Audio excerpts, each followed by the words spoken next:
Today we're diving into a question that sounds like it's straight out of a sci-fi movie. What if we could know what someone is actually feeling just by looking at their brainwaves? I'm not talking about body language or what they say. I'm talking about decoding the raw, unfiltered emotion inside their head. Well, a new breakthrough is getting us incredibly close, and we're going to break down exactly how it works. Seriously, think about it for a second.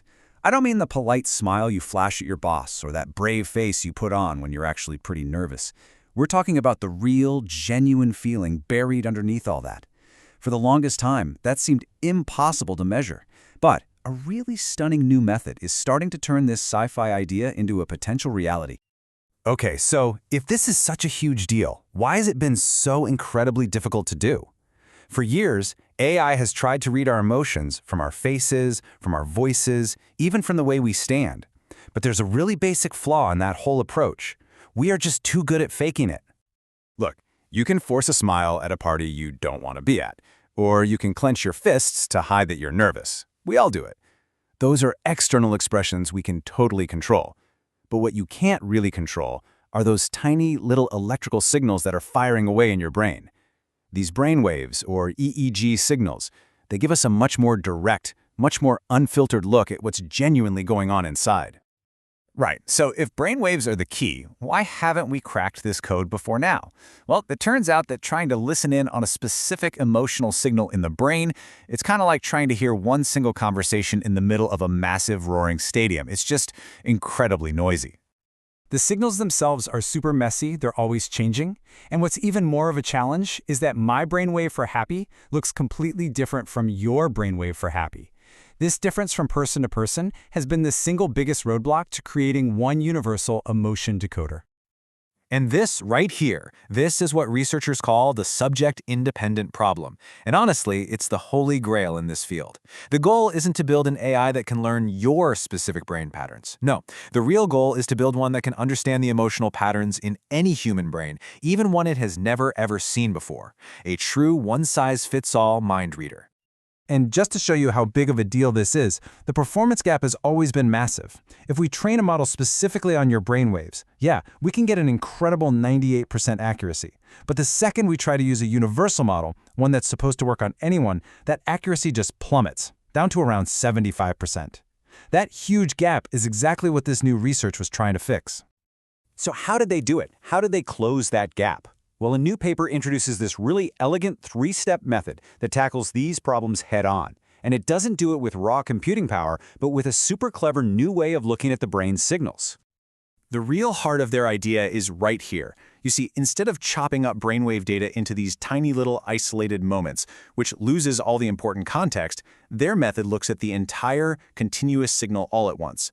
This gives them a way richer, way more complete picture of what's happening emotionally over time. So here's how they did it, broken down into 3 stages. First, they analyzed that raw, messy signal using this powerful tool called a Wavelet Scattering Transform, which creates a stable fingerprint. Then, from that fingerprint and the original signal, they pull out 17 key measurements. And finally, they just feed those measurements into a couple of simple but really effective pattern-matching algorithms to make the final call on the emotion. Okay, so you're probably asking, what on earth is a Wavelet Scattering Transform? The absolute best way to think about it is like a prism. An EEG signal is like a beam of messy white light. The WST acts like a series of filters that this light passes through, breaking it all down into a stable, organized rainbow of its most basic patterns. The patterns that stay the same even when there's a lot of noise.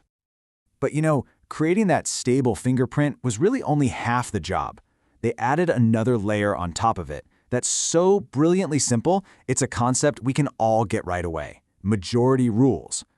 So on one of the big public datasets they used called DApp, the EEG cap has 32 different sensors or channels, all recording brain activity at the exact same time. Now here's the genius part. They treated each and every one of those 32 channels like an individual juror in a trial. The model gets a vote on what the emotion is from each one. Now, a few of those channels might be noisy or just get it wrong, kind of like a mistaken juror. But by taking a majority vote from all 32, the final verdict becomes incredibly accurate. It's such a simple idea, but it has a huge impact. Okay, so we've got this new way to analyze the whole signal, and we have this clever voting system.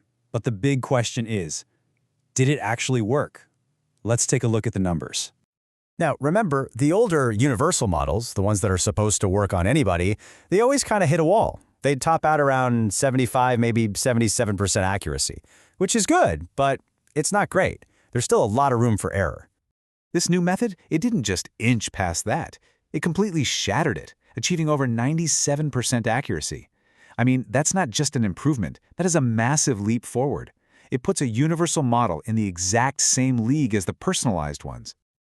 And believe me, this was not a fluke. On the DApp dataset, it scored over 98% for telling apart positive versus negative emotions and over 99% for calm versus excited states. Even when it had to pick between 4 different emotions, it still hit over 97%. And then, on a completely different dataset called Game Emote, it got a perfect 100%.